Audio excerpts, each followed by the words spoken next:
Hey guys, welcome to the lecture. In today's lecture, I'm just going to be teaching you how to download and install Visual Studio Code and use it with Python. Now, the reason I chose Visual Studio Code over PyCharm is because you can use it for multiple different languages. So if you decide to stem into a different language, at least you'll have a basic understanding of that IDE. Let's get straight into it. So the first thing you want to do is open up your CMD. So type CMD, open that up. And you just want to check if you have Python installed on your computer. So in order to check that, you type py -- version. And if you have it installed, the version will show up right here. If you don't have it installed, for example, let's just type some random nonsense and then -- version, something like this might pop up. Now, if you don't have it installed, that's fine. What you want to do is go to Google, go to python.org. By the way, all links in this video are going to be in the description, so you can just check the description and go straight to the links I'm going to. And now from python.org, you want to go to downloads and just click this download button right here and install it. I'm not going to click it because I already have it installed, but this is from where you would install it from, and you would just click this button and install it.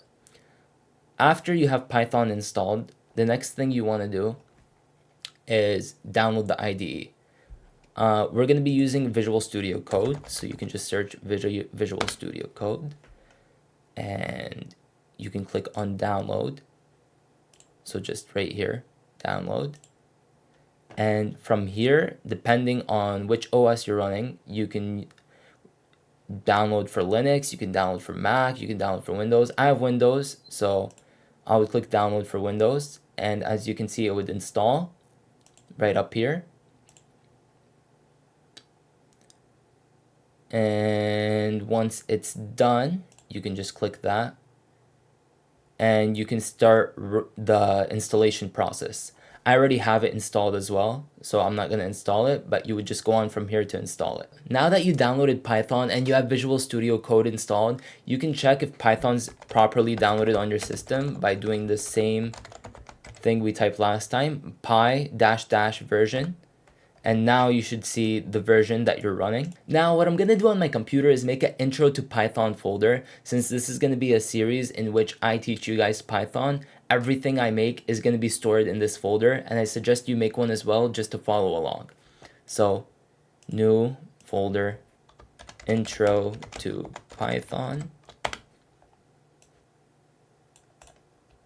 And now to open this folder in your Visual Studio Code, all you would have to do is take this folder and drag it right on top of your Visual Studio Code app, and it will open the contents of the folder inside of Visual Studio Code. Now, the first thing you want to do now that we have Visual Studio Code open, before we write any code, you want to get some extensions. You need particular Python extensions in order to run Python code, and I made the mistake when I first started coding to not get these extensions, and I was banging my head for hours figuring out why my code wasn't running. So you want to go to this little puzzle icon right here, click it, and this is where you can download all of your extensions. In the top where it says search extensions, you want to search for Python. The first one that pops up, download it. The second one that pops up, download it. This is the main one you need, and this is what's going to allow you to run Python code in Visual Studio Code. You might have to restart the IDE after you download this, I'm not too sure, but once you have it downloaded, you should be good to go.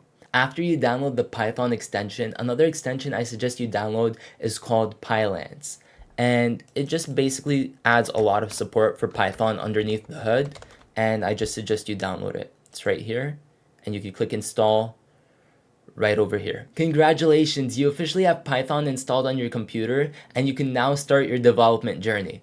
Now, the first thing you want to do to make sure everything is working is to make a file, and we're going to make a Python file.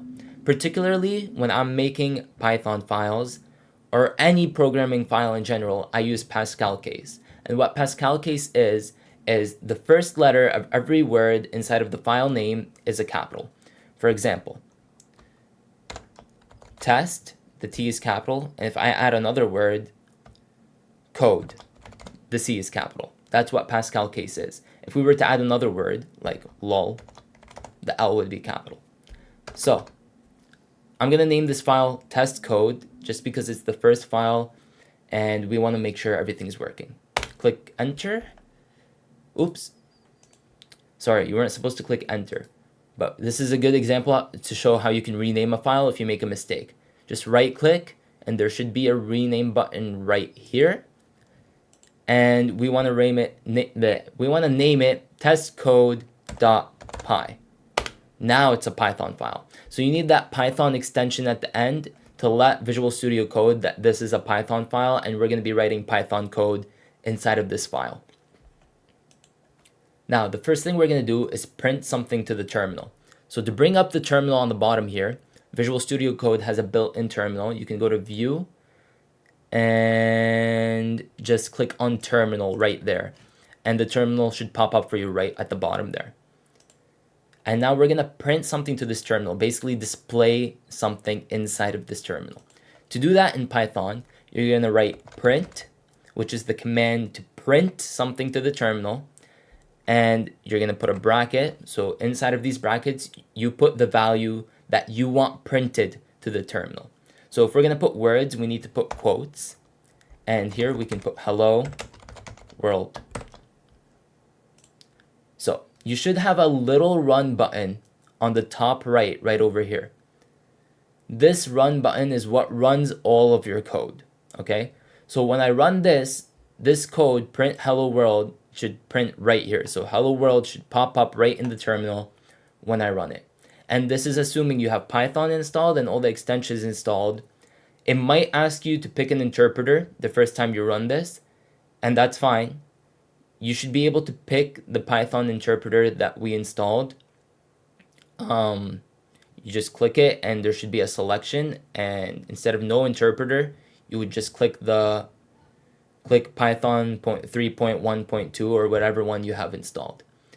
So let's run this and see if it works. There we go. Hello world printed to the terminal. Congratulations, you wrote your first code in Python and you officially have Python installed on your computer. The first step is always the biggest step because it means you started, and I can't wait to teach you guys some more Python. Thank you guys for watching, and I'll see you guys in the next one. Peace.